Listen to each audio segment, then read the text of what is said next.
La nomophobie, qu'est-ce que c'est? Donc tout simplement, le mot nomophobie vient de l'acronyme PHOBO, Fear of Better Option en anglais, et c'est petit à petit transformé en le mot nomophobie qui de base veut dire no mobile phobia.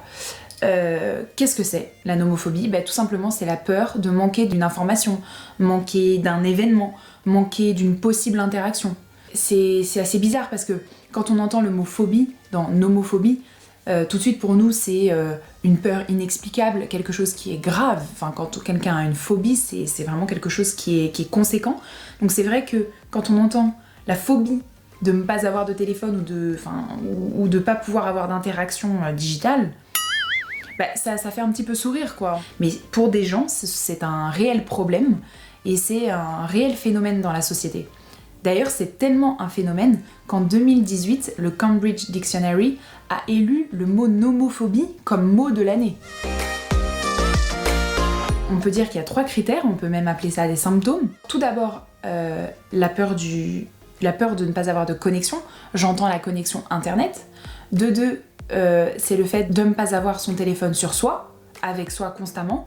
Et de 3, c'est la peur de ne pas avoir de batterie. C'est le fait en fait de ne pas pouvoir utiliser son téléphone. Moi qui pensais en quelque sorte être épargnée, je vois que ce 3e point me touche en fait, puisque j'ai un problème avec la notion de batterie.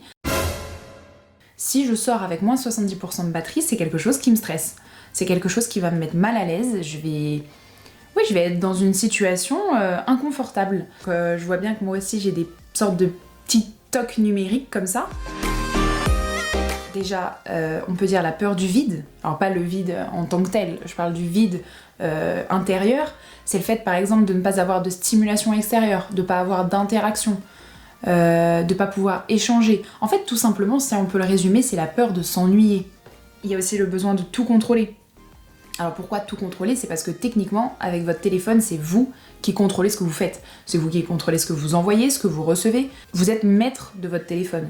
Et le 3e petit point, c'est le besoin de sécurité. Alors, pourquoi le besoin de sécurité? C'est que tout simplement, si on est au courant de quelque chose, on va avoir l'impression d'être en sécurité. Si on est au courant d'une information, on a la possibilité de oui ou non réagir. Alors, pas de panique, vous n'êtes pas les seuls.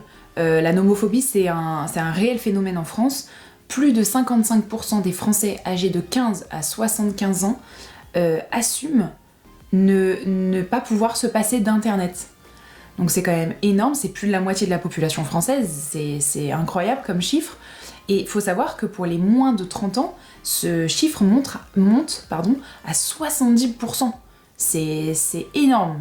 On peut tout simplement dire que le téléphone, on peut plus se passer de lui, au final c'est un peu ça, qu'il est censé être notre meilleur ami, il est censé être notre allié dans la vie, et en fait il va petit à petit devenir votre ennemi. Donc si vous êtes nomophobe, tout simplement le téléphone va devenir une source négative pour vous.